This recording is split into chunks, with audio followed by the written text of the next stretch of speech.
Assalamualaikum warahmatullahi wabarakatuh. Perkenalkan, kami dari kelompok 1. Di sini kami akan membahas tentang manajemen berbasis sekolah dan implementasinya.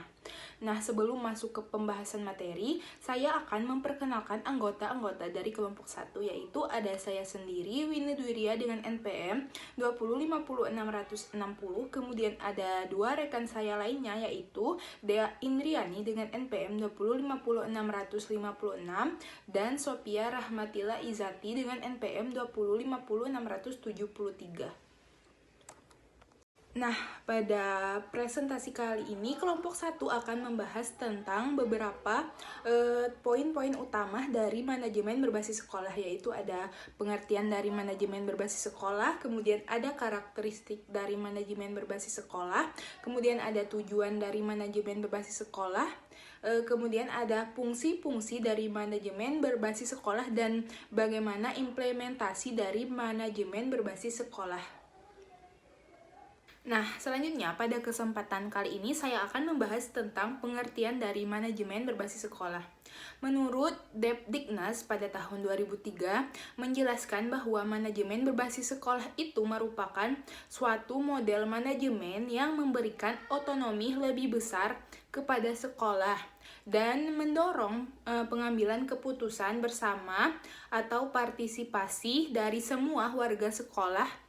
Dan selain warga di sekolah juga partisipasi masyarakat untuk mengelola sekolah dalam rangka untuk meningkatkan mutu pendidikan berdasarkan kebijakan pendidikan nasional.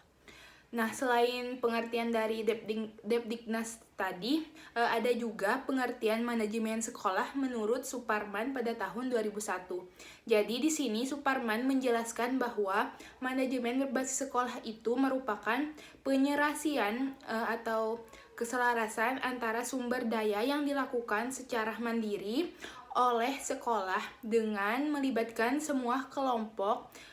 Kelompok ini yaitu kelompok yang berkepentingan yang terkait dengan sekolah tersebut secara langsung dalam proses pengambilan keputusan. Apa sih tujuannya? Jadi tujuannya itu untuk memahami kebutuhan mutu sekolah atau untuk mencapai tujuan mutu sekolah dan pendidikan nasional. Nah, jadi manajemen berbasis sekolah ini adalah suatu pendekatan politik yang memiliki tujuan untuk merancang kembali pengelolaan sekolah dengan memberikan kekuasaan kepada kepala sekolah dalam upaya perbaikan kinerja sekolah yang mencakup guru, siswa, kepala sekolah, dan meningkatkan partisipasi dari masyarakat sekitar.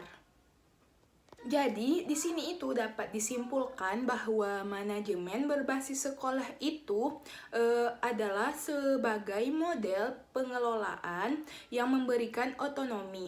Otonomi di sini yaitu memberikan kewenangan dan tanggung jawab yang lebih besar kepada kepala sekolah, memberikan fleksibilitas atau keluasan kepada sekolah, mendorong partisipasi secara langsung dari warga sekolah seperti guru, peserta didik, kepala sekolah, karyawan, dan masyarakat. Masyarakat di sini yaitu orang tua siswa, tokoh masyarakat, ilmuwan ataupun pengusaha, dan meningkatkan mutu sekolah berdasarkan kebijakan pendidikan nasional serta peraturan perundang-undangan yang berlaku. Baik, selanjutnya yaitu saya akan membahas tentang karakteristik dari manajemen berbasis sekolah. Jadi, di sini Nurkolis pada tahun 2003 halaman 56 menjelaskan bahwa manajemen berbasis sekolah ini memiliki 8 karakteristik.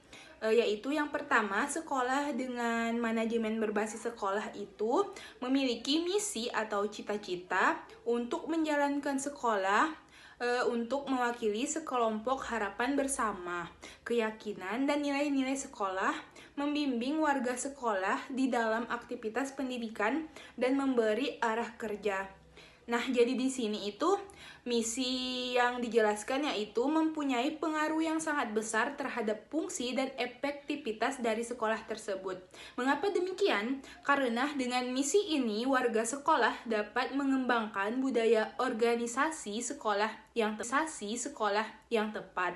Kemudian juga dapat membangun komitmen yang tinggi terhadap sekolah dan mempunyai inisiatif untuk memberikan tingkat layanan pendidikan yang lebih baik.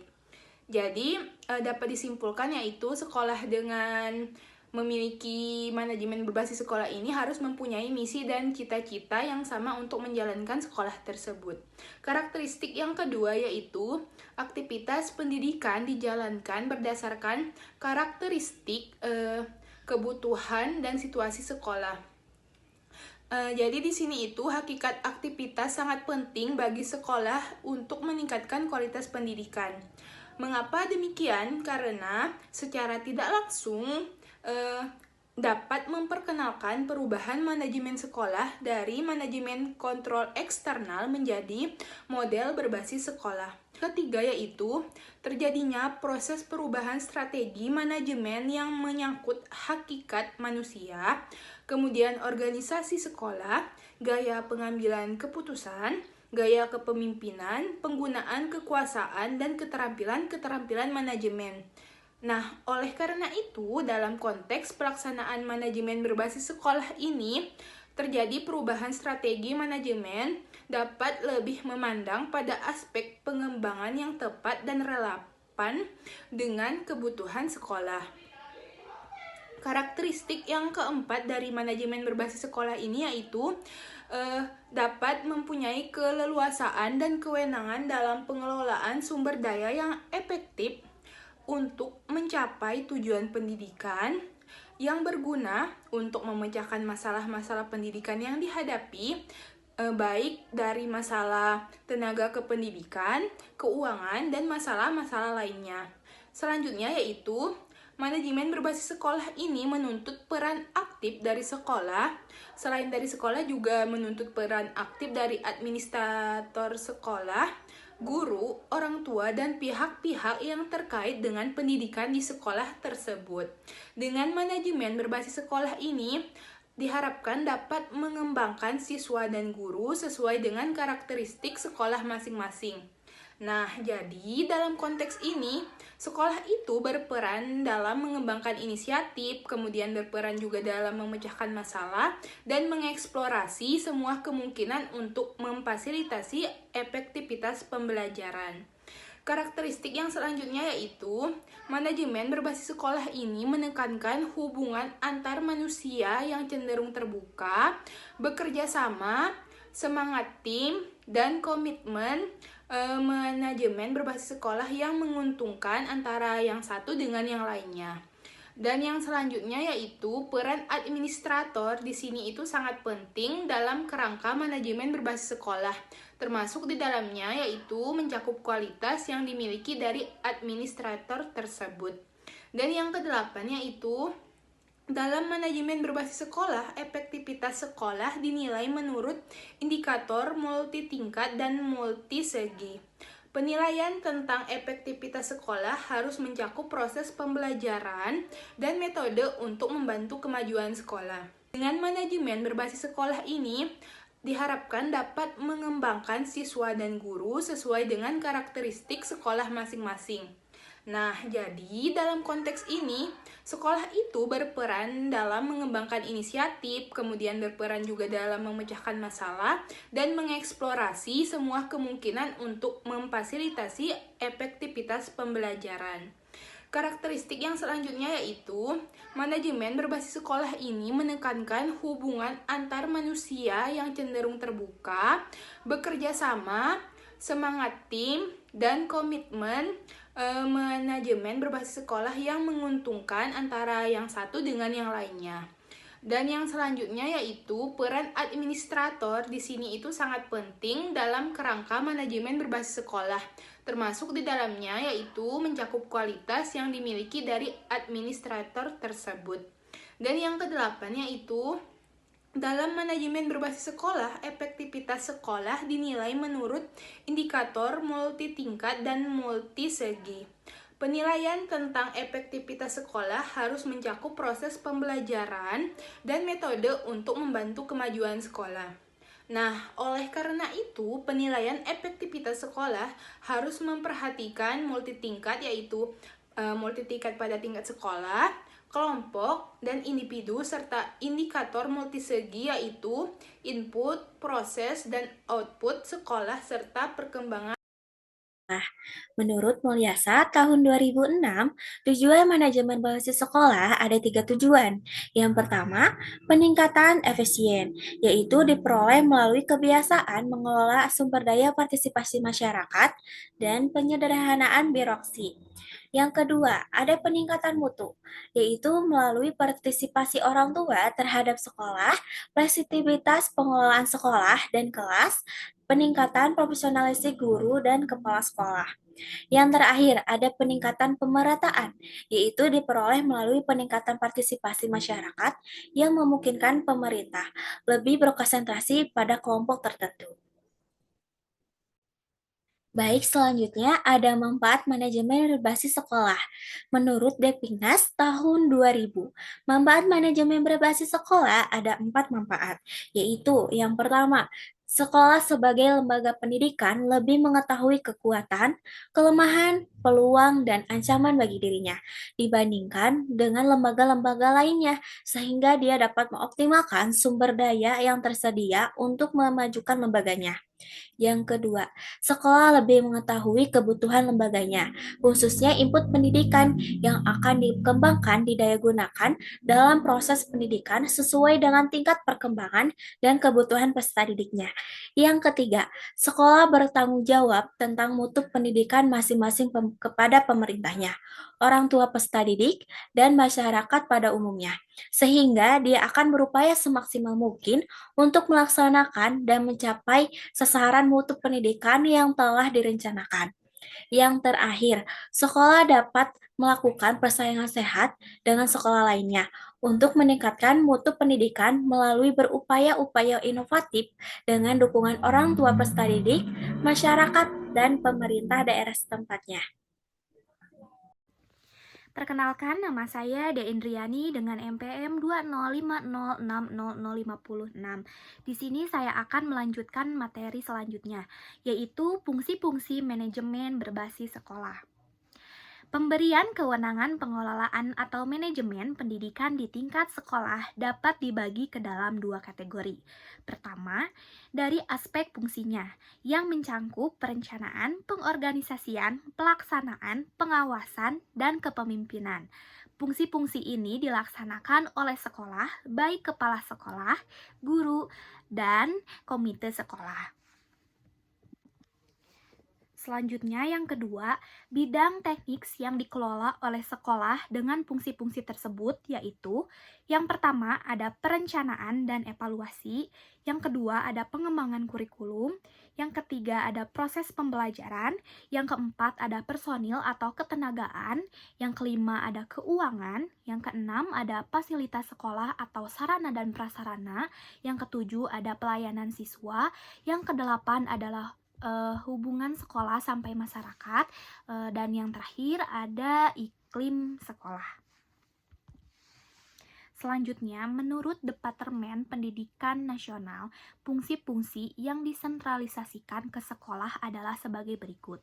Yang pertama, ada perencanaan dan evaluasi program sekolah. Nah, di sini sekolah diberi kewenangan untuk melakukan perencanaan sesuai dengan kebutuhannya. Misalkan, kebutuhan untuk meningkatkan mutu sekolah. Sekolah juga diberi wewenang untuk melakukan evaluasi, khususnya evaluasi internal atau evaluasi diri. Lalu yang kedua, ada pengelolaan kurikulum. Sekolah dapat mengembangkan namun tidak boleh mengurangi isi kurikulum yang berlaku secara nasional yang dikembangkan oleh pemerintah. Sekolah juga diberi kebebasan untuk melakukan atau mengembangkan kurikulum muatan lokal. Lalu yang ketiga ada pengelolaan proses belajar mengajar. Sekolah diberi kebebasan untuk memilih strategi, metode, dan teknik pembelajaran serta pengajaran yang paling efektif sesuai dengan karakteristik mata pelajaran, karakteristik siswa, karakteristik guru, dan kondisi nyata sumber daya yang tersedia di sekolah. Lalu selanjutnya yang keempat, ada pengelolaan ketenagaan.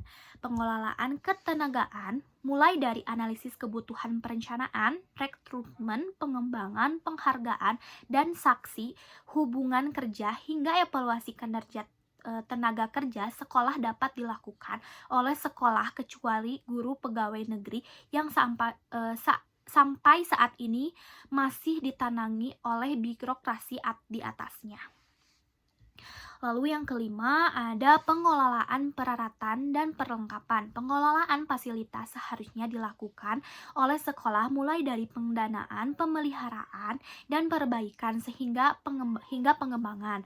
Hal ini dilandasi oleh kenyataan bahwa sekolah yang paling mengetahui kebutuhan fasilitas baik kecukupan, kesesuaian, dan kemutlakannya, terutama fasilitas yang sangat erat kaitannya secara langsung dengan proses belajar mengajar. Lalu yang keenam ada pengelolaan keuangan. Nah, pengelolaan keuangan terutama pengalokasian penggunaan uang sudah sepantasnya dilakukan oleh sekolah. Sekolah juga harus diberikan kebebasan untuk melakukan kegiatan-kegiatan yang mendatangkan penghasilan sehingga sumber tenaga keuangan itu tidak semata-mata tergantung pada pemerintah. Lalu yang ketujuh ada pelayanan siswa. Pelayanan siswa mulai dari penerimaan siswa baru, pengembangan, pembinaan, pembimbingan, dan penetapan untuk melanjutkan sekolah atau untuk memasuki dunia kerja hingga perguruan alumni ini dari dulu dapat disentralisasikan. Lalu yang ke-8 ada hubungan sekolah dengan masyarakat. Esensi hubungan sekolah dan masyarakat adalah untuk meningkatkan keterlibatan, kepedulian, kepemilikan, dan dukungan dari masyarakat, terutama dukungan moral dan finansial yang dari dulu telah didesentralisasikan. Lalu yang terakhir ada pengelolaan iklim sekolah. Iklim sekolah yang kondusif akademik merupakan persyaratan bagi terselenggaranya proses belajar mengajar yang efektif. Selanjutnya yaitu implementasi manajemen berbasis sekolah. Implementasi manajemen berbasis sekolah pada hakikatnya adalah pemberian otonomi yang lebih luas kepada sekolah dengan tujuan akhirnya meningkatkan mutu hasil penyelenggaraan pendidikan sehingga bisa menghasilkan prestasi yang sebenarnya melalui proses manajerial yang mapan. Dalam implementasi manajemen berbasis sekolah meliputi yang pertama ada manajemen kurikulum. Di sini kurikulum merupakan inti bidang pendidikan dan memiliki pengaruh terhadap seluruh kegiatan pendidikan. Dalam hal ini manajemen kurikulum dan program pengajaran mencangkup kegiatan perencanaan, pelaksanaan, dan evaluasi kurikulum. Lalu yang selanjutnya yang kedua ada manajemen tenaga kependidikan. Keberhasilan manajemen berbasis sekolah sangat ditentukan oleh keberhasilan pemimpinnya dalam mengelola tenaga kependidikan tersedianya di sekolah. Nah, dalam hal ini peningkatan produktivitas dan prestasi kerja dapat dilakukan dengan meningkatkan perilaku manusia di tempat kerja melalui aplikasi konsep untuk teknik manajemen personaliaan yang modern. Lalu yang selanjutnya yang ketiga ada manajemen kesiswaan. Manajemen kesiswaan merupakan penataan dan pengaturan terhadap kegiatan yang berkaitan dengan peserta didik, yakni mulai masuk sampai dengan keluarnya peserta didik tersebut dari suatu sekolah. Di antaranya dimensi manajemen berbasis sekolah tersebut, manajemen peserta didik memiliki kedudukan tempat yang sangat penting. Lalu yang keempat ada manajemen pendanaan atau keuangan. Nah, di sini manajemen pendanaan atau keuangan merupakan salah satu sumber daya secara langsung menunjang keefektifan efektivitas dan keefisiennya pengelolaan pendidik. Manajemen keuangan juga dapat diartikan sebagai aktivitas penghubung dengan peroleh pendanaan dan pengelolaan aktivitas dengan beberapa tujuan menyeluruh. Lalu yang kelima ada manajemen sarana dan prasarana. Nah, di sini manajemen sarana dan prasarana pendidikan bertugas mengatur untuk menjaga sarana dan prasarana pendidikan agar dapat memberikan kontribusi secara optimal dan berarti pada jalannya proses pembelajaran. Lalu yang terakhir yang keenam ada manajemen hubungan sekolah dengan masyarakat. Nah, di sini manajemen hubungan sekolah dengan masyarakat merupakan suatu pengelolaan yang mana bertujuan untuk meningkatkan keterlibatan, kepedulian, kepemilikan, dan dukungan dari masyarakat, terutama dukungan moral dan finansialnya.